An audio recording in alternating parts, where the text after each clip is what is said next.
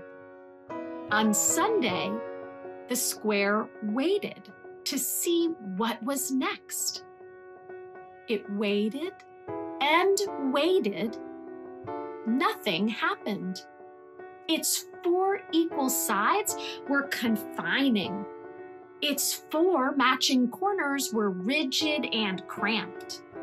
So it made itself into a window that looked out on a mountain that gave birth to a river that was crossed by a bridge that led to a park that was home to a garden that had at its center a fountain that babbled and giggled and clapped.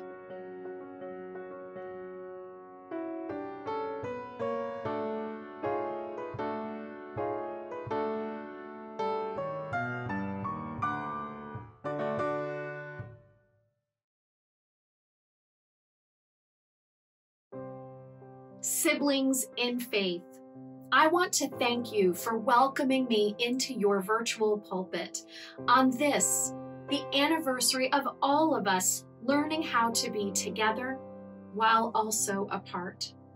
This is the first Sunday following the first cases diagnosed in your state on March 10th, 2020, and in Washtenaw County on March 12th. You had to make the tough and wise choice to close your physical doors 1 year ago yesterday on March 13th. However, this is a collective, national, and global anniversary as well. It was a year ago that the World Health Organization declared coronavirus a global pandemic. We are in this together, from New Jersey to Michigan to every point around the globe. We are together in the pain and sorrow, in the rising and surviving, and in the reaching for new ways to build community from members' homes to members' homes and from congregation to congregation. On this anniversary, we are also conscious of the terrible toll the pandemic has taken on so many families and communities. We have lost 530,000 precious lives in this country, and a large number of people are still struggling with symptoms, even as we are beginning to receive a life-preserving vaccine. We are holding so much sorrow and so much hope. In our tradition, flowers have a deep and abiding symbolism. They adorn our sanctuaries when we gather. They are sometimes used to bless our children, and some of our congregations hold a flower communion. In the congregation I serve, we use a red rose as the symbol for the unfolding of a unique and beautiful life of a child at a dedication ceremony. We dip the rose in a bowl of water that contains waters from our ingathering water communion and symbolizes the source of all life, community, and healing. We touch our children with the rose and water as a source of blessing their new beginning with us and among us. Today, on this anniversary of challenge and loss, I will weave a red rose and water into a ritual of remembrance. Like the rose, our lives move from bud to bloom and back to the earth again. I will drop 6 rose petals into water to represent our collective losses and our need for the life-giving waters of healing community. The first 5 petals represent the ending of 100,000 lives each, plus 1 more petal for the continuing losses, including from the second pandemic we are collectively reckoning with of racial injustice. You will then see images of your healing community of UU Ann Arbor come across our shared screen. Following those photos, we'll light 6 candles and name the dawning light we hope will be born in us, among us, and around us as we move through this season of winter into a season of spring and renewal.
Deeper compassion.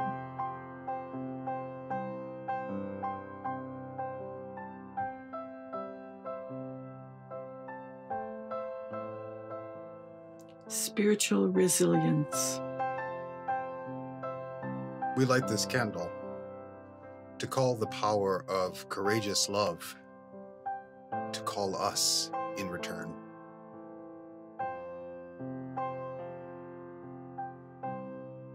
Commitment to equity.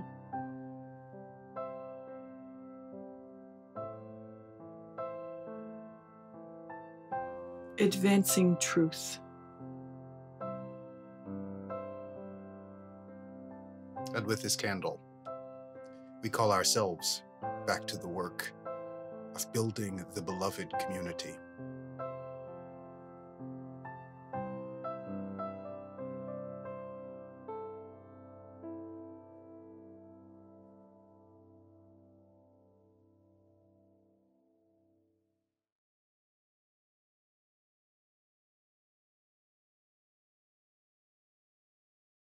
It's been a long, hard night, and I've been waiting for the morning. It's been a long, hard fight, but I see a brand new day dawning. I've been looking for the sunshine, 'cause I ain't seen it for so long.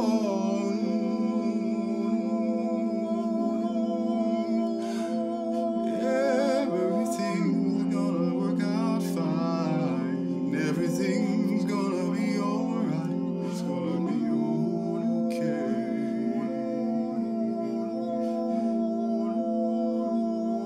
'Cause I can see the light of a clear blue morning. I can see the light of a brand new day. I can see the light of a clear blue morning. Oh, and everything's gonna be alright. Everything's gonna work out fine. It's gonna be okay.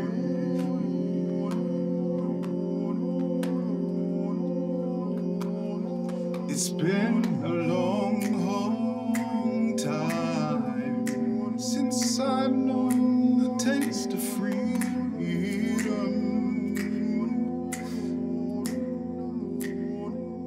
And those clean vines that had me bound, well, I don't need 'em. I don't need 'em.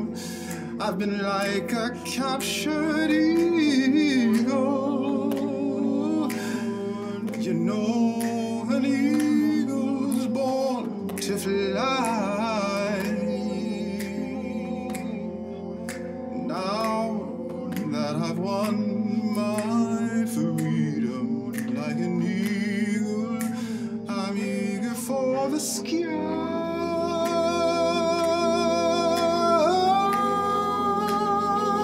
And I can see the light of a clear blue morning. And I can see the light of a brand new day. I can see the light of a clear blue morning. Everything's gonna be alright. Everything's gonna work out fine. It's gonna be okay.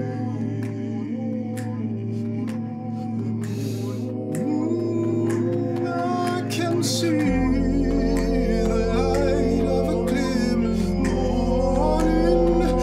I can see the light of a brand new day.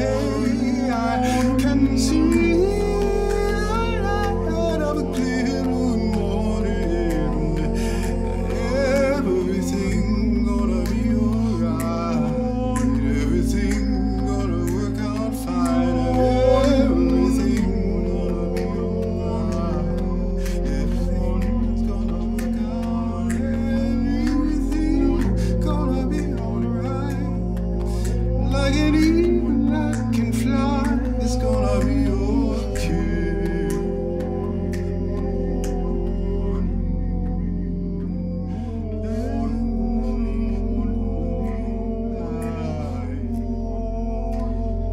Everything's gonna work out fine. It's gonna be okay.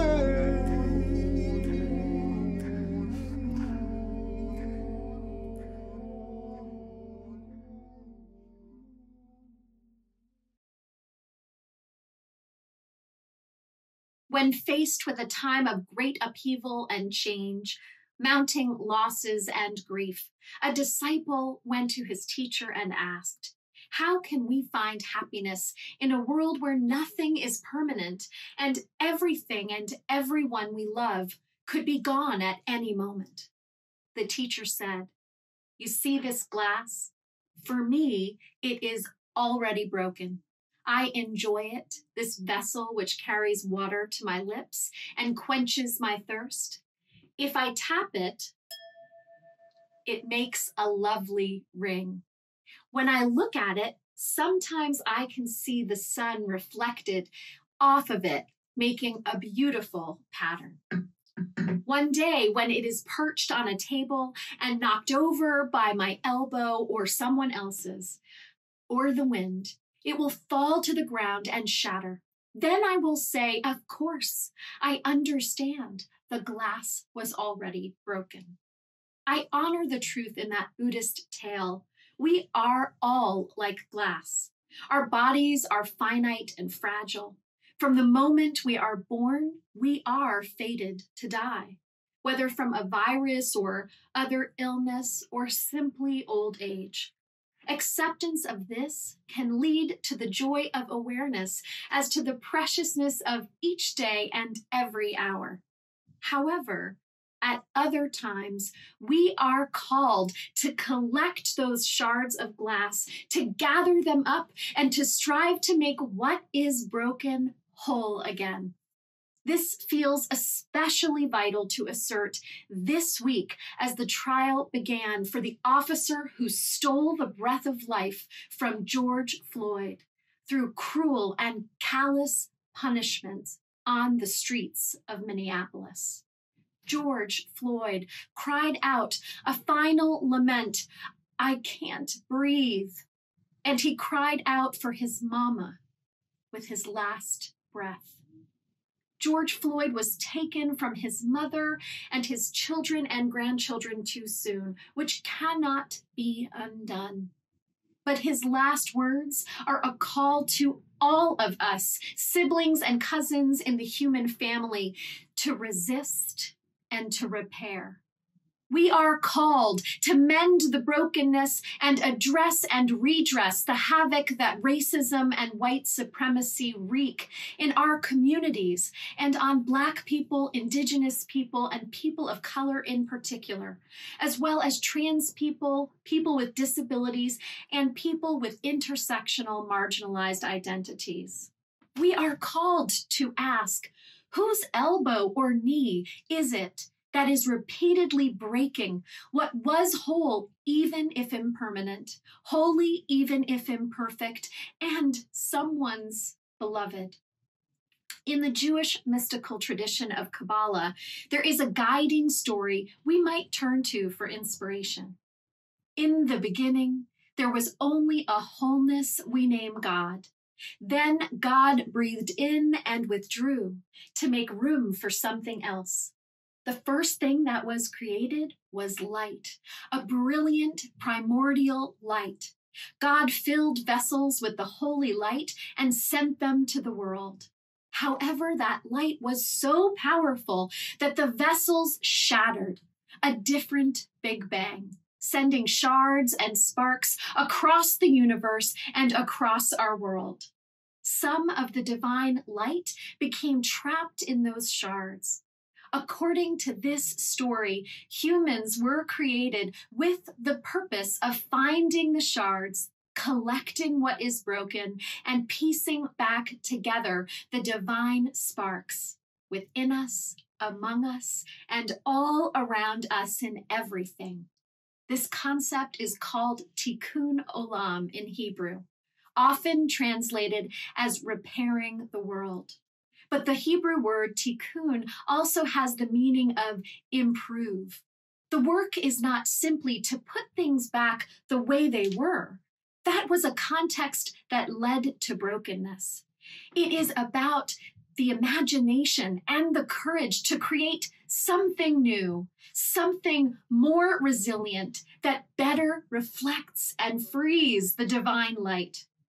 As in the story for all ages, of a square that once seemed perfect and whole, but actually had the seeds and the sparks within for something more beautiful, more diverse in color, arrangement, and shape.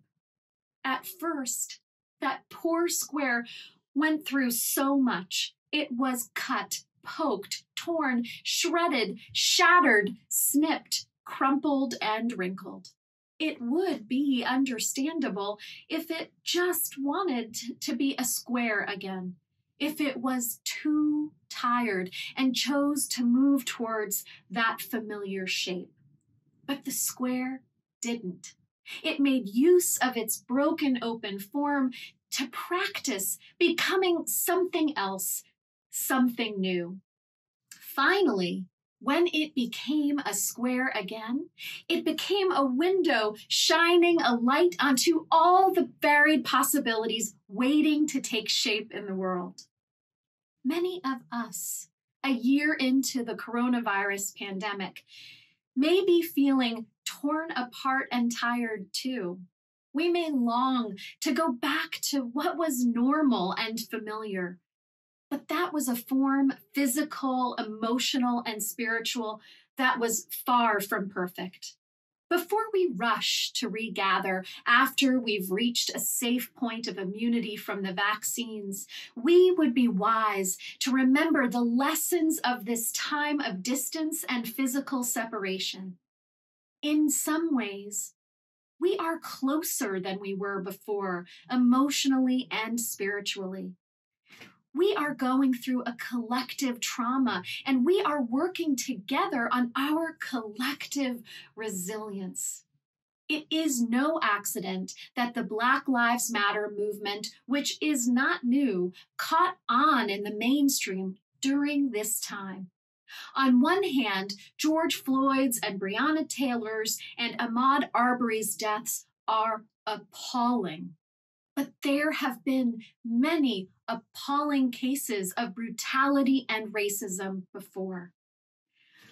I think it is that in being broken open by suffering, many more people of privilege have been jolted out of a slumbering sense that everything is okay.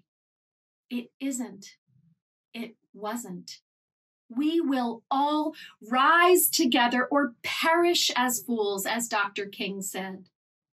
The further breakdown of the shards of a society built on white supremacy, extreme nationalism, exploitation of the earth, and an unfettered capitalism have revealed how fragile and flawed our healthcare, housing, education, economic, and criminal justice systems are, and how few in number are the people they serve. They are broken systems. Yes, let's fix them, but let's go about that in new ways too. In that Kabbalistic story, the most creative, all-powerful force moves out of the way and doesn't take up all the air to make room for something new. Let that be part of what fixing means and part of our new practice. Let us imagine all of us, especially those of us with privilege, learning how to be made in that image of the divine, reminding us that part of the work of creation is moving to the side and not taking up all the air in order to center the voices, the visions, and that holy light that was once relegated to the side or the outside. So often in our UU communities and in the wider world in which we live, it is people on the margins who have been impacted the most by the jagged, broken shards and for the longest, that have wisdom and experience to share. A number of them are the activists, the artists, the survivors who can testify how to practice new, more resilient, more holistic, more whole ways of being and becoming. Let me share a story on this topic from Morris County, New Jersey, about how in this time of physical distance, we're finding ourselves more together than before in moving the work of repair, reimagination, and co-creating something new forward. The physical separation of the pandemic meant that our congregation and others like it were cut off from some of the ways we are accustomed to embodying our values of justice, equity, and compassion, our second principle. We could no longer volunteer inside of soup kitchens or prisons or in after-school programs, or in many places we gather with neighbors to alleviate suffering. We decided to use this time of disruption to pay attention to which groups of people are impacted disproportionately. We practiced new ways of being and organizing, in part because we had to. We were already in the process of forming a multi-faith, nonpartisan coalition called Morris Area Together. In the virtual context, we found that it was easier to meet with neighbors throughout our county of 500,000 people, and not just neighbors in our town of Morristown. In fact, we are now beginning to organize statewide under the banner of New Jersey Together.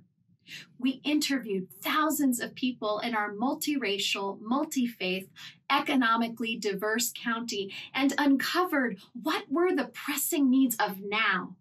We centered the voices of Black communities and immigrant communities, including people who were undocumented. 3 needs surfaced. Affordable housing has been made even more challenging during the pandemic, and many are facing eviction. Mental health and addiction are on the rise, and one issue that surfaced, which was so clearly an issue prior to the pandemic, was the racial disparities in mass incarceration because of our criminal justice system. We studied what was happening in our county, and not just what was happening in Morristown, and discovered that African Americans were incarcerated at rates of 23.5 times that of white residents. By the way, that statistic is the worst in the nation. It is a broken system that discards precious Black lives and leaves their families to struggle disproportionately as well. We discovered that the prosecutor's office and uneven charging and sentencing practices were a major factor. We raised awareness through social media. We wrote and called our representatives. We organized a Zoom meeting with thousands who joined us. We were interviewed on television and shared the stories of our communities. When that county prosecutor ultimately resigned his office, the day after a condemning article we wrote for the newspaper, he said, "I just want to say I didn't resign because of New Jersey Together." That was the best endorsement for our work. And more importantly, we are already meeting with the new prosecutor and holding him accountable to be and become part of the change. Black churches, and specifically formerly incarcerated leaders, are major voices at these Zoom tables. Elected and appointed officials are showing up because we're demonstrating an ability to mobilize people and power even in a pandemic. But this is a table where the people's voices who are most impacted are centered. There, at that table, where we have practiced being together while apart, I have witnessed a spirit of collective liberation on the move. Call it the work of Tikkun Olam, repairing the world. Call it the work of building the beloved community or creating a kingdom of heaven on earth. Whatever you call it, it is our shared purpose. May we be the writers and the artists, the organizers, the researchers, the teachers, the students, the hosts and guests at a welcome table where when things break, we repair them in ways that release and free the divine sparks in all. May it be so. If you're not willing to make a difference, then a difference will not be made. As long as I am shackled to the lie that my potential is no match for injustice, I will remain in its prison. And should we continue to act in regular old ways about dangerous old inequities, And should it daunt us, the task of destroying criminal justice systems which cage people who should not have been called criminals, have no current hope of justice, and weigh down under the lock of something more like an insidious cycle than a system, as long as any one being needs food or clean water, still needs clothing or shelter, and until our need to be well together is wholly tightly bound up in the need for each of us to take a daily part in the obliteration of hatred and the building up of love everywhere, there will be no hope and no point for us to have been well together at all. What will you do today to shape the world around you to your benefit? A selfish question, sure, but only if you misunderstand entirely the question itself. The you that you are has never, ever been limited to the confines of your skin. In fact, the entire you, the entire me, the whole of you and I are one part each of one created and creative web, which includes the one organism known as we, sewn together by the roots. And by that logic, the only thing which will ever be good for me is that which persists to secure the wholeness and welfare of all life. It will start when no one is too young, too old, or too busy to make a difference that shakes the world. It will start when we stop working like the time is tomorrow and start giving like the time is now. This community is one of many in the world trying to make a difference, that kind of difference, to care after our connections one to another in these tiny ways, strong, so that our strength will show up in the power of the entirety of us, making as much love come alive today as we have let lives in our history suffer. Our faith is built on the tiny chance in the distance that we will exercise the whole of our resources and all of our might for the work of peace. What will you do today to shape the world for you? Consider giving on your list. Only together will life find a way and reason to hope on tomorrow. Only in these hours can we have given peace and compassion a chance to breathe today.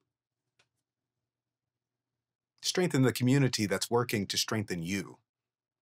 Give today at UUAA.org/giving, and let what we do with what we've got strengthen this whole world around us from right here inside. Join us after the Amen for Social Hour at UUAA.org/social hour. And if you're new, let a moderator know once you're there. We would be honored to make you feel at home. And join us next time right here for a service of singing to mark the Big Sing, our community's yearly singing festival for all people. The need to know the power of our own voice has only grown in the last year. We'll need to keep singing anyway. We'll need to keep our voice very strong.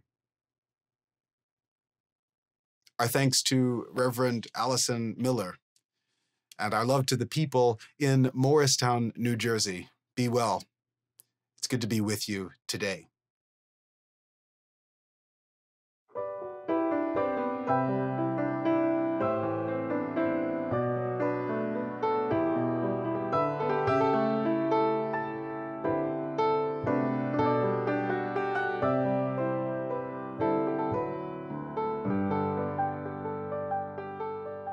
And now, in our going, may the light of love bless us and keep us.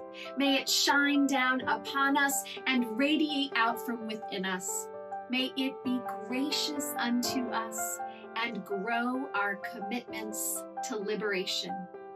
For this is the day and the life that we are given. So let us plant seeds of hope and healing, joy and justice in it.